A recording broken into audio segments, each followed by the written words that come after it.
In November, Saudi Arabia condemned the Israeli Defense Force, or IDF, and its airstrike against the Jabalia refugee camp. The message seemed to be clear. We don't care that the strike killed a Hamas commander. You killed civilians to do so, and Saudi Arabia stands against Israel and its approach. And despite the Saudis generally coming out in support of the end of the conflict, the country hasn't decided to get involved in any direct military operations that target Israel. In fact, its military has stayed out of the war entirely. That may come as a shock to people who consider Saudi Arabia as one of the main power brokers in the Middle East. After all, it seems to support Palestine, and its people certainly seem to be against Israeli aggression. And if news out of the Arab Islamic Summit in November, which was hosted by Saudi Arabia, is to be believed, the country has rejected all calls to justify Israel's actions so far. The summit even went so far as to call what Israel's doing in the Gaza Strip war crimes and inhumane massacres. And yet, Saudi Arabia isn't fighting against Israel as it wages war on Hamas within Palestine. Why? Why is a country that seems so vehemently opposed to Israeli aggression doing so little about it? Perhaps that isn't the real question we need to answer. Rather than asking why Saudi Arabia isn't fighting on the side of Palestine or Hamas, the real question may be, why is that such a surprise? In a November article that looked into support in Saudi Arabia for Palestine's cause, Fair Observer highlighted a potential disparity between what the country wants and what its leader, Crown Prince Mohammed bin Salman, believes is best. The article even said that bin Salman has thrown his lot in with Israel, rejecting popular support for Palestine in Saudi Arabia in the process. In fact, it seems that bin Salman is far more concerned with his personal rivalry with Qatar's Sheikh Tamim bin Hamad Al Thani, and that's evidenced by a speech given by Prince Turki Al Faisal, one of Saudi Arabia's most experienced diplomats, at the Baker Institute mere days after Hamas's initial attack. Rather than throwing support behind Hamas, or Israel for that matter, the speech condemned Israel for funneling Qatari money to Hamas, essentially accusing Israel of planting the seed of its own war. The claim was completely out of this world, but Al Faisal, essentially acting as a mouthpiece for bin Salman, achieved his goal by diverting attention from Saudi response to the war, if at least for the moment. The fact that Israel's been quick to praise Qatar for its diplomatic efforts, particularly in hostage negotiation scenarios, has only stuck in bin Salman's throat even more. Nevertheless, that rivalry would seem to offer more fuel to the Saudi fire in its supposed support of Palestine. After all, its people clearly support Palestine, and at least when facing the public, Saudi Arabia's spokespeople have been quick to admonish Israel for what it claims are unjustified attacks. Add bin Salman's rivalry with Qatar's monarch into the mix, and it would appear that a Saudi-assisted war against Israel might be the perfect response to Qatar's efforts to keep the peace. But all of that ignores one crucial aspect. Bin Salman is extremely friendly with Israel. Despite his country officially and repeatedly making calls for the end of the, quote, forced displacement of Palestinian people to the public, bin Salman has been cozying up to Israel behind closed doors for at least a year before the war erupted. You could even go as far to say that bin Salman privately supports Israel's attempts to rid Palestine of Hamas, regardless of what his team says in public. That's the opinion of Dennis Ross, a former member of the U.S.'s Middle East peace team. He said in an October 27 piece for The New York Times that almost every official from the region that he's spoken to has expressed their hope that Israel will end Hamas's reign. What they're saying to the world is all PR, to provide a united front on the condemnation of Israel's attacks while privately supporting its agenda. Returning to the Fair Observer article, it points out that bin Salman's private feelings toward Israel aren't mirrored by all of the people in Saudi Arabia. It appears that he has even put policies in place to quell Palestinian support in his country. A small, yet notable instance came during the boxing match between Tyson Fury and former UFC fighter Francis Ngannou, which was held in Saudi Arabia. Reports surfaced on Twitter from that fight about a spectator who was escorted from the premises for showing a Palestinian flag. Bin Salman's people may publicly claim that this happened because a boxing match was no place for politics, but the reality is that he's trying to hide the fact that many of his people support Palestine when he himself doesn't. This is far from the only such incident. In another Twitter post, the head of International Interest, a global intelligence and risk analysis company, pointed out that bin Salman is actively instructing its scholars to tell the Saudi people to stop talking about Gaza. Apparently, the scholars have been instructed to tell Saudis that the country's leadership know the issues better than they do, and that their additions to the conversation are simply burdensome. The message is clear. Don't think for yourself, trust Mohammed bin Salman.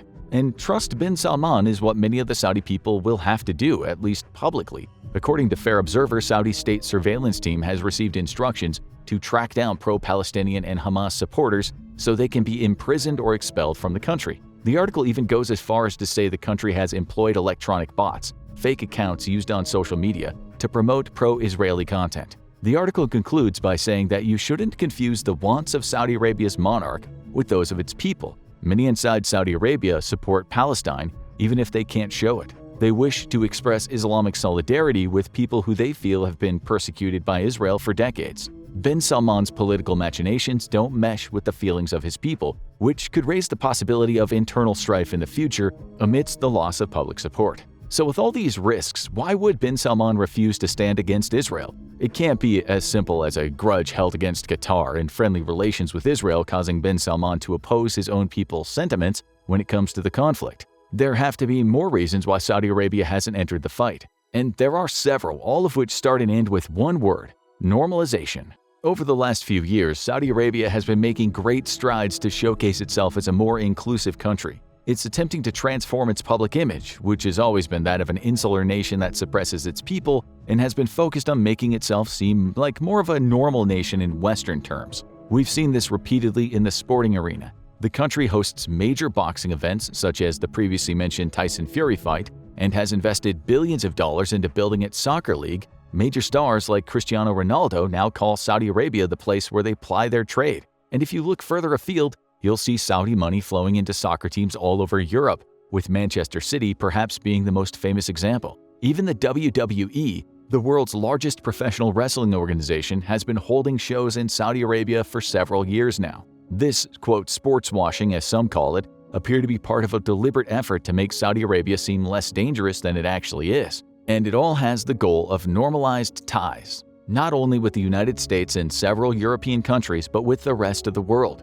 making Saudi Arabia look like an upstanding nation on the world stage. And that brings us back to Israel. In the months leading up to Israel's war with Palestine, the country was deep into negotiations to normalize its relationship with Saudi Arabia. That agreement was on the verge of being signed, with the US playing the intermediary role between the countries, and would have signaled a tectonic shift in the geopolitics of the Middle East, according to the United States Institute of Peace. The benefits to Israel would be obvious. With the Saudis officially on its side, Israel would have one of the Middle East's most powerful players to back it up in furthering its agenda in the region. For Saudi Arabia, the deal would be less about building a relationship with Israel and more about strengthening its ties with the United States. Even the US benefits, as an alliance between Israel and Saudi Arabia would mean that it has more strength to oppose rising Chinese interests throughout Asia and the Middle East. It would be a win-win-win.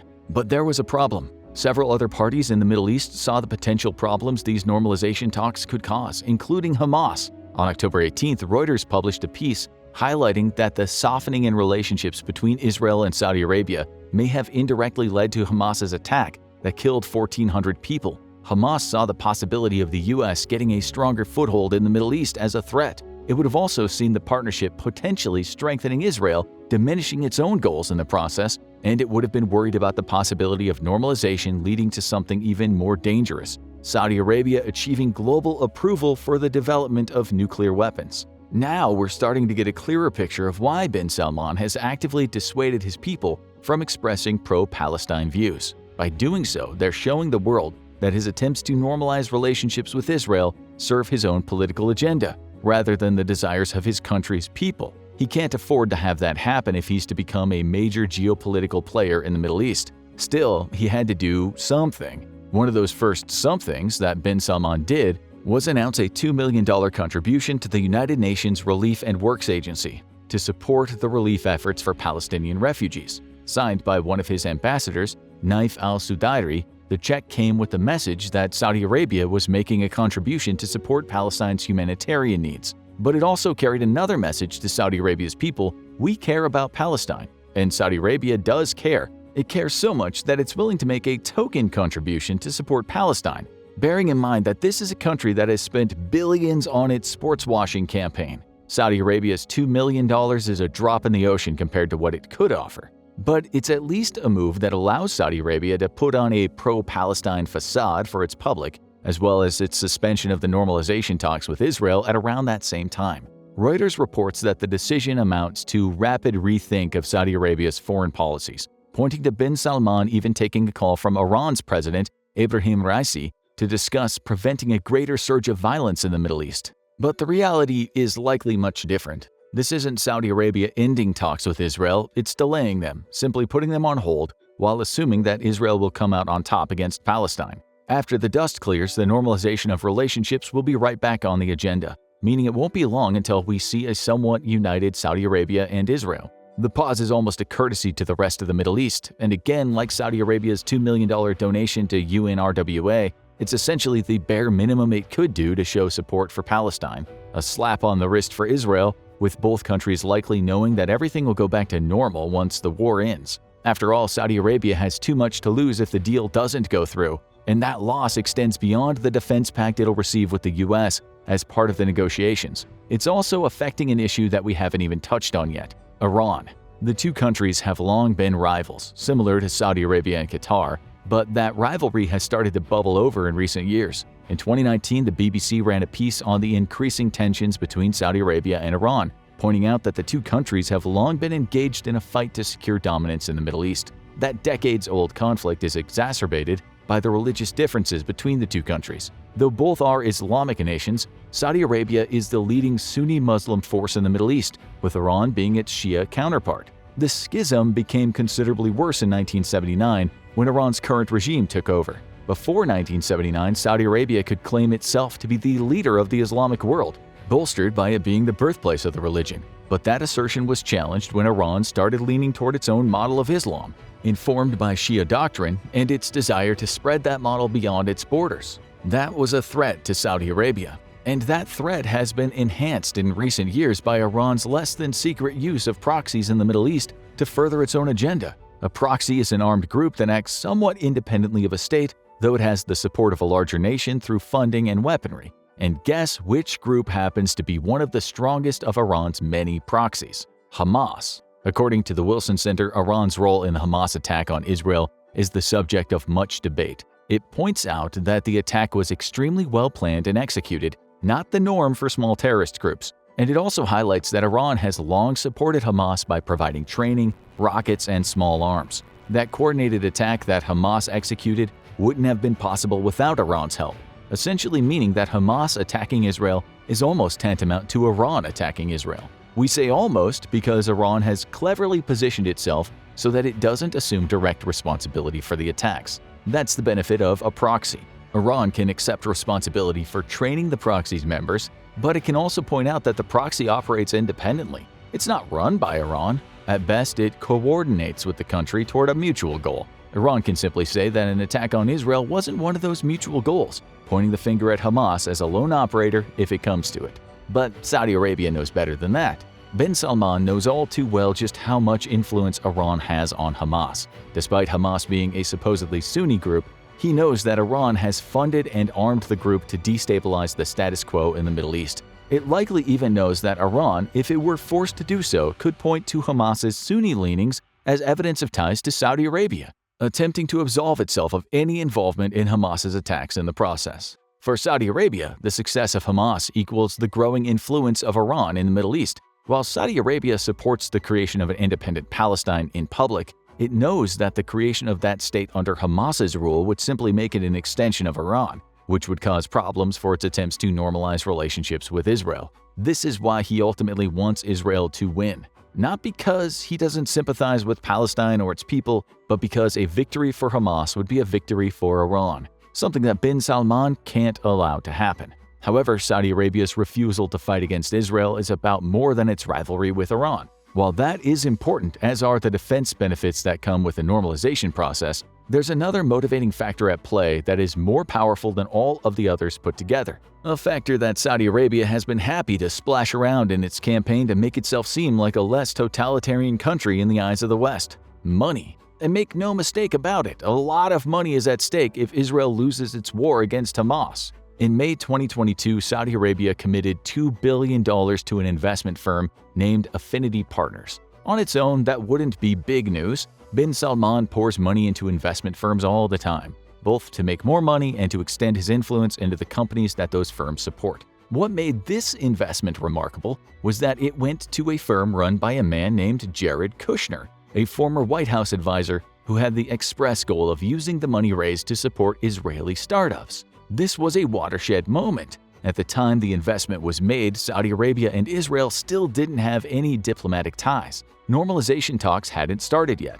But you could argue that this move was one of the triggers to get them going. It was bin Salman saying, "We're willing to support you financially if you come to the negotiating table." And it seemed to have worked. After all, $2 billion isn't a small chunk of change. Notably, it amounted to about 2/3 of Kushner's entire fund, making Saudi Arabia the key investor. And the observant among you will note that this single investment is 1,000 times more money than the $2 million that Saudi Arabia gave to UNRWA. That makes it pretty clear where bin Salman's priorities lie. He's willing to spend 1,000 times more on the possibility of bringing Israel to the negotiating table than he is on helping the refugees from a country that his people support. For his part, it's clear that Kushner saw the potential for the investment. As he told the Wall Street Journal, "If we can get the Israelis and the Muslims in the region to do business together," he said, "it will focus people on shared interests and shared values." In other words, when there's a lot of money to be made, religious ties and territorial conflicts tend to go out the window.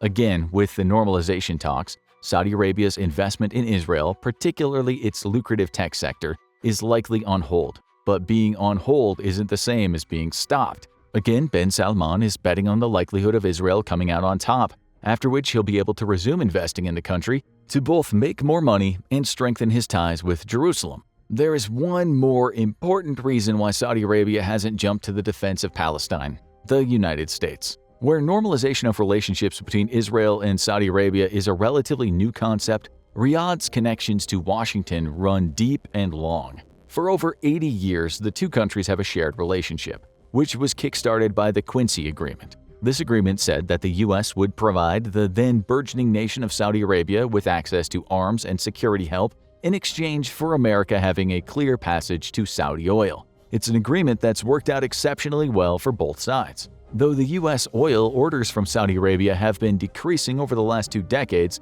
the country still orders a staggering 558,000 barrels per day. Saudi Arabia is one of America's biggest oil suppliers, a relationship that neither country wants to compromise. Of course, both countries dress their relationship up in more diplomatic terms. On the U.S. Department of State's webpage about the relationship, Saudi Arabia is noted as being vital to maintaining regional stability within the Middle East. That is obviously true, but the later mention of the extensive presence of U.S. energy companies in Saudi Arabia is a more telling indication of what this relationship really means. Now, think about what the war with Israel would mean for this special relationship Saudi Arabia has with the U.S. After all, America supports Israel. Yes, it's been calling for Israel to find a peaceful resolution to its war with Hamas, but when push comes to shove, if a wider war flared up, the U.S. and Israel would be allies. If Saudi Arabia sides with Palestine in the wider conflict, it leaves the extremely lucrative relationship with the states in tatters. Neither side wants that.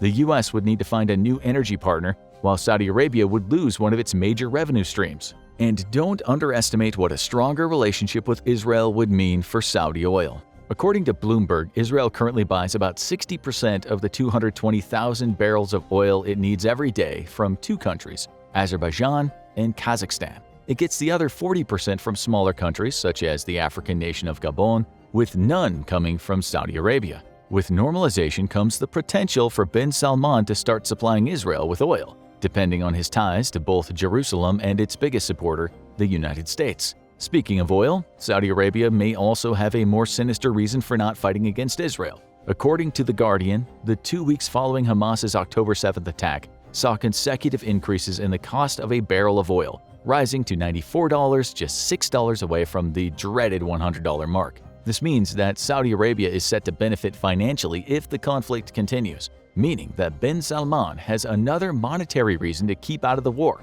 By letting it carry on, he gets to make more money while keeping the prospect of future trade with Israel open.